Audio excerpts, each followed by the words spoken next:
5 prutas na nakakapaglinis ng bato na posibleng makaiwas sa dialysis. Senior meal coach.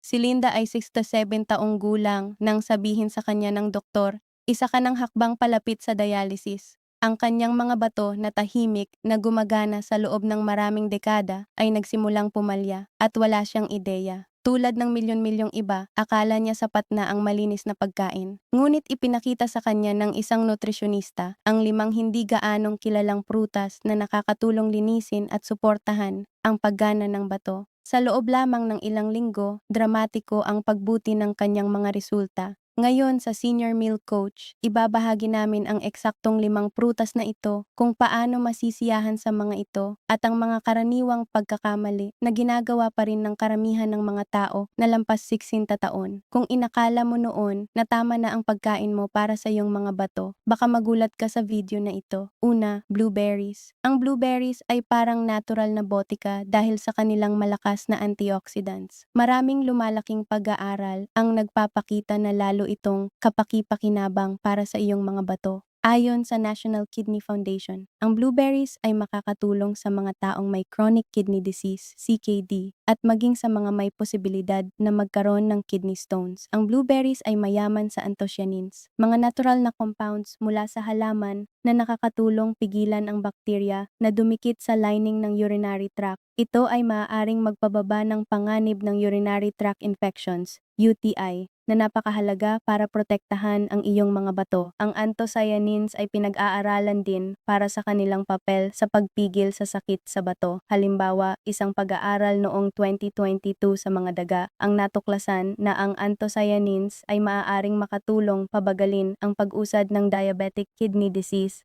DKD. Sa isa pang pag-aaral na kinasasangkutan ng halos 1,900 kababaihan, napag-alaman na ang mga kumain ng mas maraming anthocyanins ay may mas mababang presyo ng dugo at mas kaunting arterial stiffness. Mahalaga ito dahil ang mataas na presyon ng dugo ay isa sa pinakamalalaking risk factor para sa sakit sa bato. Ang blueberries ay abala rin sa paglaban sa oxidative stress. Nangyayari ang oxidative stress kapag ang mga nakakapinsalang molecules na tinatawag na free radicals ay sumisira sa iyong mga cells, at ito ay may malaking papel sa maraming problema sa bato. Ang blueberries ay punong-puno ng antioxidants tulad ng polyphenols na tumutulong i-neutralize ang mga free radicals na ito. Para mas maintindihan, isang tasa ng cultivated blueberries ay naglalaman ng humigit kumulang 919 antioxidants, samantalang ang wild blueberries ay may humigit kumulang 13,427 antioxidants bawat tasa. Sa pamamagitan ng pagpapababa ng oxidative stress, maaaring makatulong ang blueberries na maiwasan ang pinsala sa bato. Sa isang pag-aaral noong 2021 sa mga hayop, ipinakita na ang blueberry extract ay nakapagpababa ng ekspresyon ng TNFA gene, isang pangunahing tagapagdulot ng pamamaga. Dahil ang chronic inflammation ay nasa ugat ng karamihan sa mga sakit, kabilang na ang CKD, malaking tulong ito para sa iyong mga bato. Sa isa pang pag-aaral sa mga daga, natuklasan na ang pagdagdag ng blueberries sa kanilang dieta ay nagpapabuti ng daloy ng dugo sa mga bato na maaaring suportahan ang natural na paglilinis ng bato.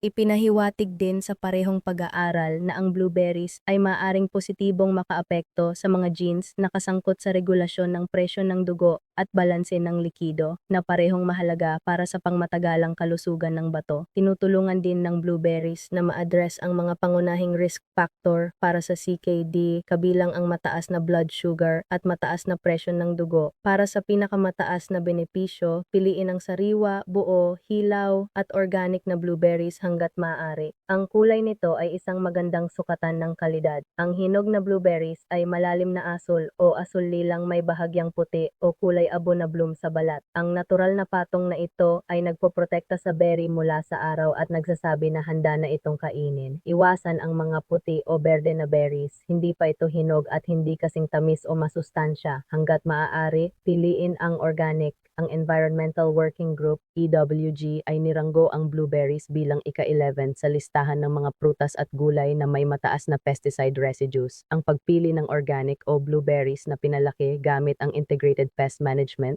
IPM, ay nakakatulong para makuha mo ang benepisyo nito nang walang dagdag na kemikal na maaaring pabigatin ang iyong mga bato. Kung bibili ka ng conventional na blueberries, pwede mong bawasan ang residues sa pamamagitan ng pagpapakulo o pagbabad nito sa lemon water o sa filtered water na hinaluan ng kaunting baking powder. Hayaan itong mababad, pagkatapos ay salain at banlawan bago kainin. Mula rito, simple na lang. Ilagay sa iyong almusal, idagdag sa smoothie o kainin bilang pang-araw-araw na merienda. Kung nag-e-enjoy ka sa video na ito hanggang ngayon, ipakita sa amin sa pamamagitan ng pag-like at patuloy kaming gagawa ng mas marami pang content para matulungan kang protektahan ang iyong mga bato at pangkalahatang kalusugan. Pang-apat, apples. Totoong nakakatulong ang isang apple kada araw para malayo ang doktor, pati na ang kidney specialist. Kung may problema ka sa bato o nabawasan ang paggana nito, kailangan mong bantayan ang iyong potassium, sodium at phosphorus intake. Ang mga apples ay smart na pagpipilian dahil natural na mababa ang mga ito sa mga minerals na ito habang nagbibigay pa rin ng maraming mahahalagang nutrisyon. Isa sa mga pangunahing nutrisyon nito ay fiber na nakakatulong pababain ang panganib ng kidney stones at sakit sa bato. Ang pagdagdag ng mas maraming fiber sa iyong dieta ay makakatulong sa iyong mga bato sa pamamagitan ng pagbawas ng pamamaga at pagpapabuti ng kalusugan ng bituka na nagpapadali sa iyong katawan na alisin ang mga dumi sa pamamagitan ng digestion. Bukod pa rito, ang mga apples ay naglalaman ng pectin, isang soluble fiber na tumutulong kontrolin ang blood sugar at sumusuporta sa malusog na pamamahala ng timbang, na indirectly ay proteksyon para sa iyong mga bato. Mahalaga ito dahil ang diabetes at obesity ay dalawang pangunahing risk factor para sa sakit sa bato. May ilang naniniwala rin na ang pectin ay makakatulong sa katawan na alisin ang toxic heavy metals tulad ng lead, mercury at arsenic sa pamamagitan ng pagbind sa mga ito. Ngunit hanggang ngayon, wala pang sapat na malakas na pananaliksik para ganap na patunayan ito. Kahit ganoon, ang apples ay nananatiling isang mahusay na source ng mahahalagang bitamina, minerals at antioxidants na ginagawang madali ang pagkuha ng mga kailangan ng iyong katawan. Sa isang pag-aaral noong 2018, 16 na pasyente ng bato ang kumain ng 2 Fuji apples bawat araw sa loob ng isang linggo. Ang simpleng gawin na ito ay nagtaas ng kanilang antioxidant levels nang hindi nagdulot ng anumang problema sa kanilang potassium levels. Ang apples ay naglalaman ng ilang malalakas na antioxidants, kabilang ang quercetin, catechins, anthocyanins at chlorogenic acid na tumutulong protektahan ang mga bato mula sa pamamaga at pinsala. Ang quercetin, lalo na, ay kilala sa pagtulong bawasan ang presyon ng dugo. Mahalaga ito dahil ang mataas na presyon ng dugo ay maaaring makasira sa iyong mga bato sa pamamagitan ng pagpapaliit at pagpapahina sa mga blood vessels sa loob nito. Kung iniisip mong idagdag ang apples sa iyong routine para suportahan ang kalusugan ng bato, piliin ang sariwa at buo na apples hanggat maaari. Ang Environmental Working Group EWG ay niranggo ang mga conventionally grown apples bilang ika-8 sa listahan ng mga prutas at gulay na may mataas na pesticide residues. Kaya naman, mas mainam ang pumili ng organic apples o yaong pinalaki gamit ang Integrated Pest Management (IPM) methods. Makukuha mo pa rin ang nutrients ng hindi gaanong marami ang kemikal na pwedeng magdagdag ng stress sa iyong mga bato. Tandaan na kapag binalatan mo ang apple, nawawala ang malaking bahagi ng fiber at karamihan ng antioxidants dahil marami sa mga ito ay nakatuon sa balat o malapit dito. Maaring mukhang convenient ang dried apples bilang merienda, pero nawawala rito ang vitamin C. At kadalasan ay may idinadagdag na asukal at dagdag na calories na hindi ideal para sa kalusugan ng bato. Paano naman ang malinaw na apple juice na makikita sa mga tindahan? Ang mga ito ay filtered at pasteurized para manatiling shelf-stable. Ngunit sa proseso, nawawala ang karamihan ng antioxidants at fiber at karaniwan ay nadaragdagan ng maraming asukal. Kaya ang pinakamainam pa rin ay ang buo at organic na apple. Kapag pumipili ng apples, tingnan kung nakakabit pa ang stem. Kung wala ito, mas mabilis masisira ang apple. Makakatulong din ang kulay para husgahan ang kalidad. Para sa red varieties, hanapin ang green background na karamihan ay natatakpan ng red o pink-orange na tono. Ang mga apples na may malalim at mayamang kulay ay karaniwang nakatanggap ng mas maraming sikat ng araw, na madalas ay nangangahulugang mas masarap ang lasa Ang mga apples na hindi gaanong kulay ay karaniwang mas angkop para sa pagluluto kaysa sa pagkain ng sariwa. Pangatlo, cranberries. Mababa sa sodium, potassium at phosphorus, ang cranberries ay isang mahusay na dagdag sa kidney-friendly na dieta. Tulad ng blueberries, isa rin sila sa ilang prutas na natural na mababa sa asukal ngunit mataas sa antioxidants, kabilang ang vitamin C, flavonoids, quercetin, anthocyanins, phenolic acids, at resveratrol. Ang cranberries ay lalo pang kapansin-pansin dahil sa mataas na nilalaman ng proanthocyanidins na tumutulong labanan ang oxidative stress, impeksyon, at pamamaga.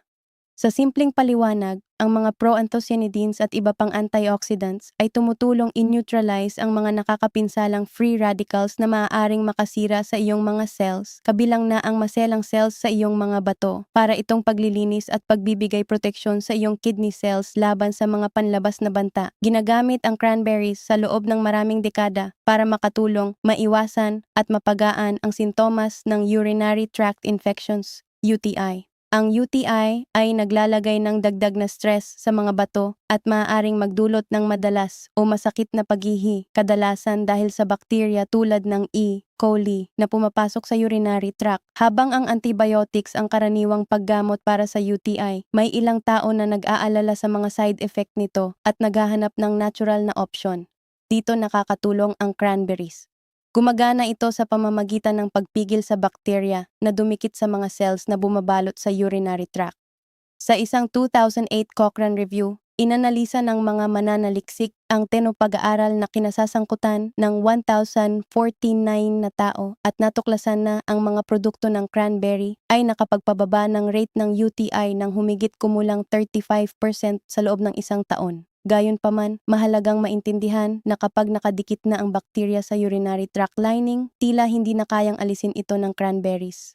Kaya, ang cranberries ay pinakamainam para maiwasan ang UTI, hindi para gamutin ang aktibong impeksyon. Ang cranberries ay halos 87% na tubig, kaya mahusay itong paraan para suportahan ang hydration. Mahalaga ang sapat na tubig para sa kalusugan ng bato dahil tinutulungan ng tubig ang iyong mga bato na i-filter ang dumi mula sa dugo at mailabas ito sa ihi. Mag-ingat lamang na huwag sobrahan. Ang labis na fluid ay maaaring magdulot ng fluid buildup sa katawan na nagiging sanhi ng edema o pamamaga, lalo na sa mga taong may advanced kidney problems. Para masiyahan sa cranberries, subukan ang pagdagdag ng sariwa at organic na cranberries sa iyong oatmeal o ilagay sa mga salad para sa maasim at nakaka-refresh na twist. Maaari mo rin itong kainin ng plain kung gusto mo ang natural nitong tangy flavor. Ang smoothies ay isa pang mahusay na paraan para makadagdag ng cranberries sa iyong dieta, sariwa man o frozen. Nagdadala ito ng maliwanag at maasim na lasa na pwede mong tamasahin buong taon. Kapag bumibili ng sariwang cranberries, hanapin ang mga berry na matibay at may springy o bouncy na pakiramdam,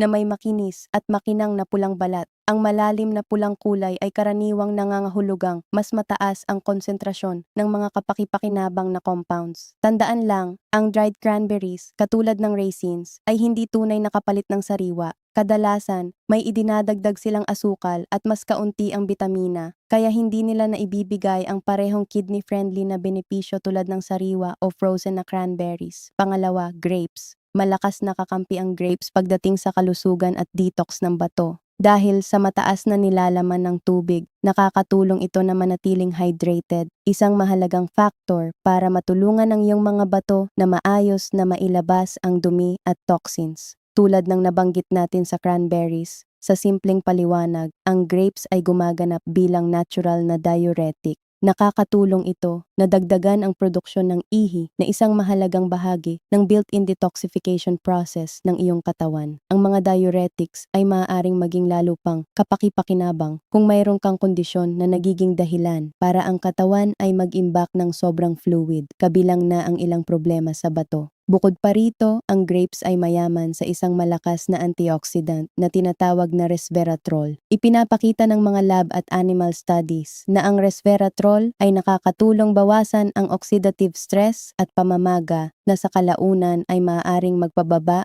ng pinsala sa bato. Ipinakita rin na sinusuportahan nito ang malusog na estruktura at paggana ng bato. Ayon sa mga pag-aaral sa tao, ang pag-inom ng resveratrol ay maaaring makatulong protektahan laban sa chronic kidney disease sa pamamagitan ng pagpapabuti ng kidney filtration rates at volume. Ngunit hindi nag-iisa ang resveratrol sa kanyang epekto. Ang grapes ay puno rin ng flavonoids tulad ng kakin, epicatechin, anthocyanins at procyanidins. Kilala ang mga compounds na ito sa kakayahang bawasan ang pamamaga at oxidative stress na parehong pangunahing dahilan sa likod ng maraming sakit sa bato.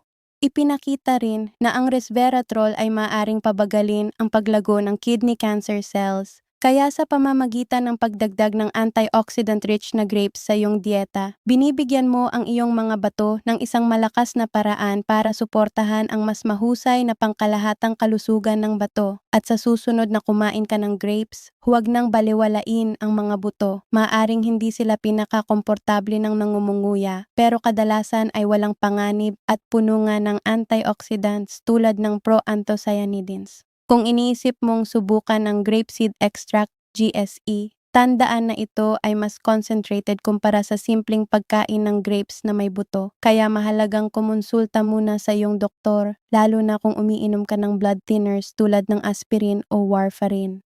Ngayon, aling uri ng grapes ang pinakamahusay para sa iyong mga bato? Ang dark grapes at ang kanilang balat ang pangunahing pagpipilian dahil talagang mayaman ito sa resveratrol. Ang blue o dark grape seeds ay karaniwang may mas maraming antioxidants kumpara sa white grapes. Hindi na nagpapatuloy ang ripening ng grapes pagkatapos anihin, kaya kailangang nasa pinakamainam na kalidad ang mga ito kapag binili mo. Para sa pinakamalusog na opsyon, pumili ng grapes na matibay, makatas at mayaman ang kulay, na may green at flexible na stems. Isa pang bagay na dapat tandaan, niranggo ng Environmental Working Group EWG, ang mga conventionally grown grapes bilang ika-4 sa listahan ng mga prutas at gulay na may mataas na pesticide levels. Para makuha ang lahat ng benepisyo nang hindi na i-expose ang iyong mga bato sa potensyal na nakakapinsalang pesticide residues, mas mainam na pumili ng organic o grapes na pinalaki gamit ang Integrated Pest Management IPM hanggat maaari. Maraming simpleng paraan para masiyahan sa grapes. Bilang mabilisang merienda, idagdag sa salad or i-blend sa smoothies. Subukan lamang iwasan ang high-calorie na grape products tulad ng raisins, grape jelly, o sugary grape juices dahil ang sobrang asukal at calories ay pwedeng maglagay ng hindi kailangang stress sa iyong mga bato. Pang-isa, watermelon.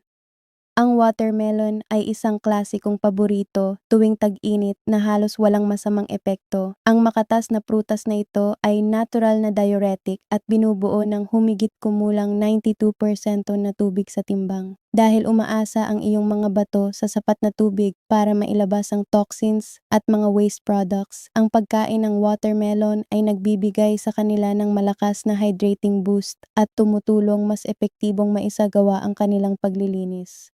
Ang watermelon ay magandang pagpipilian rin kung ikaw ay may problema sa kidney stones. Isang hiwa lamang ay naglalaman ng humigit kumulang 1 milliliter ng oxalate, isang pangunahing compound na kasangkot sa pagbuo ng maraming kidney stones. Sa isang maliit na pag-aaral sa hayop, natuklasan na ang pulp ng watermelon ay nakapagpababa ng calcium at oxalate crystallization. Ipinakita rin sa parehong pag-aaral na tumaas ang urine output at bumuti ang paggana ng bato. Ngunit ang pinakamalaking benepisyo ng watermelon ay nagmumula sa antioxidant power nito. Ang pulang laman ng prutas ay mayaman sa lycopene, isang malakas na antioxidant. Ang lycopene ay hindi lamang nagbibigay kulay sa watermelon, tumutulong din ito sa katawan na labanan ng oxidative stress, pamamaga, at kahit cancer cells na sa kalaunan ay nakakatulong protektahan ang iyong mga bato mula sa pinsala. May ilang pananaliksik na nagpapahiwatig na ang mas mataas na pag-inom ng lycopene ay maaaring magpababa ng panganib ng kamatayan. Sa isang malaking pag-aaral, sinubaybayan ni Amsanson 6 ang O23 adulto na may chronic kidney disease, CKD, sa loob ng humigit kumulang 26 na taon. Ang mga may mas mataas na blood levels ng lycopene ay may humigit kumulang 22.2% na mas mababang panganib ng kamatayan mula sa anumang sanhi, at ang benepisyong ito ay naobserbahan sa lahat ng stages ng CKD. Isa pang kidney-friendly na compound sa watermelon ay citrulline, isang amino acid na kasangkot sa paggawa ng arginine, ang building block para sa nitric oxide. Ang nitric oxide ay tumutulong mag-relax ng mga blood vessels na nagpapadali sa maayos na daloy ng dugo papunta sa mga bato para makakuha ito ng sapat na oxygen at nutrients. Bakit nakatuon sa citrulline sa halip na direktang uminom ng arginine? Karamihan sa mga arginine supplements ay malakas na napoproseso ng atay bago makarating sa iyong bloodstream. Ang citrulline, sa kabilang banda, ay direktang napupunta sa mga bato kung saan ito kino-convert sa arginine. Ang direktang ruta na ito ay mas epektibo sa pagpapataas ng antas ng arginine at maaring makatulong pababain ang presyo ng dugo sa mga matatanda. Dahil ang mataas na presyo ng dugo ay isang pangunahing risk factor para sa sakit sa bato, ang citrulline mula sa watermelon ay nag-aalok ng kidney-friendly na paraan para suportahan ang malusog na presyo ng dugo. Kaya't ang pagkain ng watermelon tuwing tag-init ay isang madali at nakaka-refresh na paraan para bigyan ang iyong mga bato ng dagdag na suporta. Tandaan lang na ang watermelon ay niranggo bilang ika-33 sa listahan ng Environmental Working Group ng mga prutas at gulay na may mas mataas na pesticide loads. Hanggat maaari, piliin ang organic o watermelons na pinalaki gamit ang Integrated Pest Management IPM at laging hugasan ng mabuti ang balat bago hiwain. Karaniwang nasa pinakamainam na kalidad ang watermelon mula Hulyo hanggang Setyembre, depende sa lugar kung saan ka nakatira. Para sa pinakamataas na lycopene at antioxidant content, hayaan munang ganap na hinog ang melon. Ang creamy yellow na spot sa ilalim ng melon ay magandang indikasyon na hinog na ito. Para sa pinakamatamis na lasa, hanapin ang mas maliit at bilog na watermelons na may maraming brown web-like lines sa balat. Napaka-versatile ng watermelon. Maaari mo itong kainin sa salad, smoothies, salsas o simpleng sariwa lang. At narito ang isang pro tip.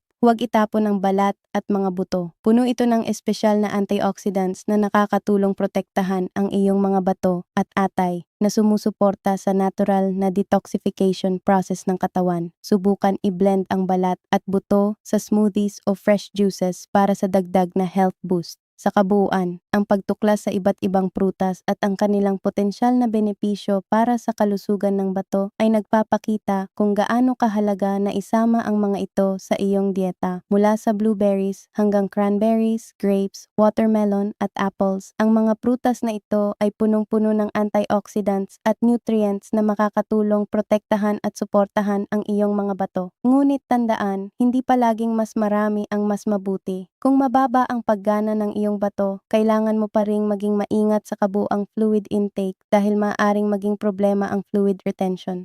Mahalaga rin ang maayos na pamamahala ng blood sugar, lalo na kung nanganganib ka o mayroon ng diabetes. Palaging kumonsulta sa iyong healthcare provider kung may alinlangan ka tungkol sa kalusugan ng iyong bato. Ang maagang pagtuklas ng kidney disease ang susi para maiwasan ang seryosong komplikasyon. Bukod sa prutas, huwag kalimutan ang kapangyarihan ng balanseng dieta na mayaman sa gulay, anti-inflammatory fats, at natural na pinagmumulan ng probiotics para suportahan ang pangkalahatang paggana ng bato. Ang malusog na lifestyle, sapat at kalidad na tulog, pamamahala ng stress, at regular na physical activity na aprobado ng doktor ay may malaking papel din sa pagtulong sa katawan na mag-detox at manatiling malakas at resilient. Ang pag-iwas sa processed foods at matatamis na inumin ay lalo pang nakababawas sa pasanin ng iyong mga bato at sumusuporta sa mas malinis na internal na kapaligiran. Sa pamamagitan ng pagsasama-sama ng iba't ibang prutas kasama ang maraming gulay, malusog na fats, at katamtamang dami ng protina, at sa pagpapanatili ng malusog na pang-araw-araw na gawain, maaari mong i-optimize ang paggana ng iyong mga bato at suportahan ang pangkalahatang kalusugan mo sa mga darating na taon. Tandaan lamang, hindi lahat ng sangkap na itinuturing na healthy ay automatikong mabuti para sa iyong mga bato. Kung gusto mong matuto patungkol sa mga karaniwang pagkain na maaaring makasama sa iyong mga bato, panoorin ang video sa screen. Maaaring magulat ka na ang ilan sa mga ito ay nasa kusina mo na. Kita-kits doon, manatiling may alam, manatiling malusog,